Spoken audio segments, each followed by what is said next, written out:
C'est le président du conseil d'administration de l'Association des hautes juridictions francophones d'Afrique, Ousmane Batoko, qui a présidé cette ouverture solennelle en présence du ministre de la Justice, représentant le chef de l'État, Patrice Talon. Le directeur général de l'ERSUMA a remercié quant à lui le gouvernement pour son appui à l'école. Il a mis l'accent sur l'ambition des hautes juridictions francophones d'Afrique à travers de telles assises. La session de cette année, si l'on regarde bien les thématiques, montre clairement que l'objectif, c'est le repositionnement des hautes juridictions.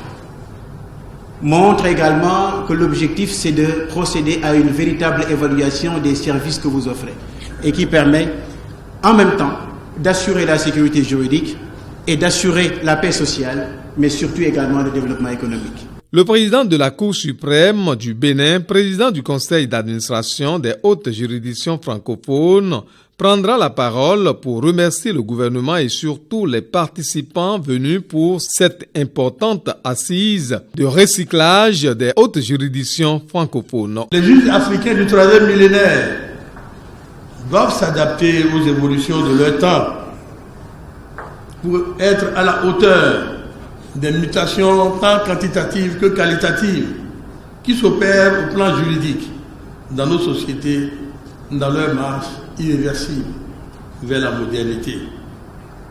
Vous me permettrez ici d'exprimer notre infinie gratitude à l'Organisation internationale de la francophonie et au gouvernement de la République du Bénin, grâce au soutien franc et déterminant desquels nous nous sommes lancés dans cette merveilleuse aventure de formation.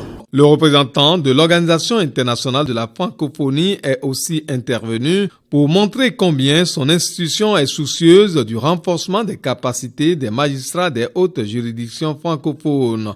L'honneur est revenu enfin au garde des Sceaux, ministre de la Justice, Séverin Quenom, de procéder à l'ouverture de cette 12e session de formation des magistrats. Il a mis l'accent sur le bien fondé d'une telle formation pour nos États. Il est donc nécessaire, voire impérieux, que la formation des ressources humaines, le recyclage périodique des hommes et des femmes des hautes juridictions et de droit en général soit consacré pour garantir à la justice toute la noblesse dont elle procède et assurer son indépendance, son efficacité.